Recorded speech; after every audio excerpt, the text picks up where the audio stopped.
Little quick video so we can show you what give a little bike update here. So we're about ready to put the clutch on. So this is the new clutch right before you. We've got the diaphragm spring. Here's the friction disc. This is a little different for me too, because all of these bikes have a wet clutch and this is a dry clutch. So we've got all the parts there, and that's going to go right there. And before we do that, I've got a couple tools that I'll be using. This was a special centering tool. You can see it fits in the clutch pin hole right there, and it allows you to center the friction disc in the middle of all these guys so that you don't have a little premature wear. And another tool I made myself here, it's got many uses, as you can see the shape of it, but I found that it works beautifully in the flywheel gears right there, because this will want to rotate when you tighten these, which came in very handy for these guys because the flywheel bolts are about 80 to 90 foot-pounds is what spec calls for. So cranking on that baby pretty good. I've also got some moly paste right there, which molybdenum is the correct pronunciation. I've been saying it wrong for like 20 years. And that will go on a lot of these, just the contact points when they're on the diaphragm there, and then these raised spots on the clutch housing. I put the moly on, and I'll show you that in just a second, but there's a few details that are very important for this huge flywheel. I've got my centering tool just to hold the diaphragm plate on, but you see these white marks here. When they come from the manufacturer, they mark the heaviest side of the flywheel. So because this thing is such a big round disc, all of these are in the same boat as well. So you'll see that is marked too. So they mark the heaviest side there, and on the cover right there. So we're gonna find the best alignment. Ideally, you want it to be 120 degrees apart from each other. That's not always the case, because what we have here is one is right in the middle, and then the other two are kind of close to where the bolt holes are. So it's not gonna work. So we'll just kind of figure out the best orientation for it so that when she's spinning, there's not a major vibration going on. Like I said, the moly is on the very edge of that. You can see, I mean, the slightest amount. In fact, they recommend burnishing it on, and that's a little bit bigger than a burnishing. But also on those raised areas, they all have moly paste. I couldn't remember where they contact, so I just put it on the whole thing. But it's the slightest amount so that it doesn't get slung everywhere, because you don't want a friction disc to have grease all over it. And another thing to note, moly paste is like tar. You cannot escape it. All right, here goes a three-handed operation. I've got everything aligned here. I got my orientation marks, in the right spot.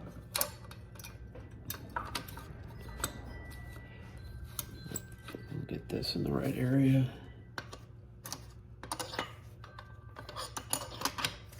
There we go. Now we just got to find the pins, get them where they're supposed to be. There we go. That took a little fiddling. Okay.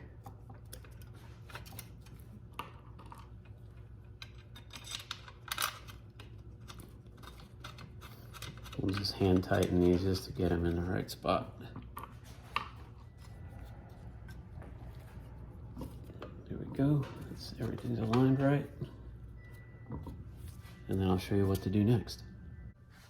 And now everything's centered, so we'll tighten these down to the proper torque specs, which is, I believe, is 15 foot-pounds. It's kind of low. I'm using my inch pounds, so that'll be 180. And you'll see these have special star washers. These are actually true locking washers. So the stuff, I don't know if you read the research behind them, but the stuff that we usually get, that that are the split lock washers don't work at all, really. So I put Loctite on that as well. And I'll put all these in by hand, and then we'll torque them down while I'm doing that. But I recently calibrated my torque wrenches, or not calibrated, but just found out where they're sitting. And so this is 5% high, and I'm using Loctite, which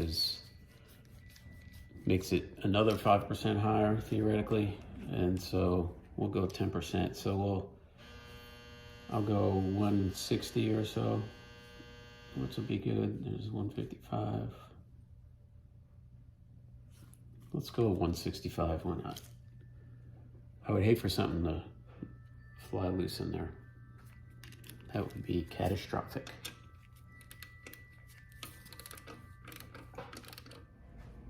All right, so I've done most of them, but we'll put this tool in here. Kind of show you how it works. This locks it in. And most of these are torqued already.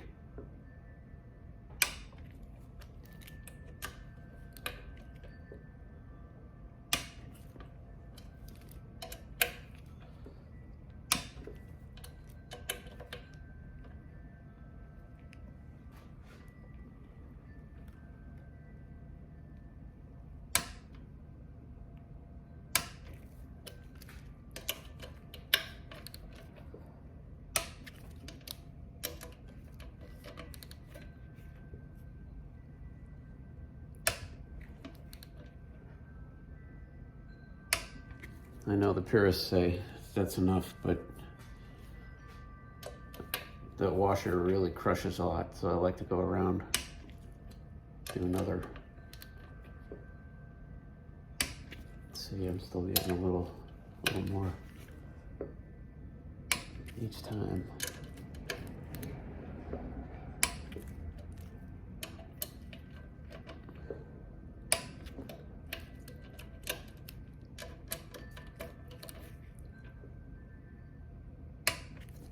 Yeah, that's it.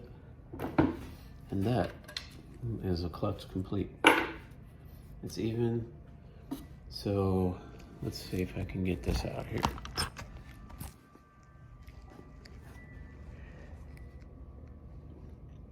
You can see the white mark there.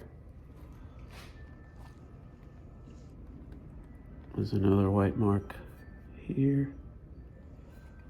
And then the other one is down here somewhere. So not quite the 120 degrees you want. So here, here, and here, but pretty darn close.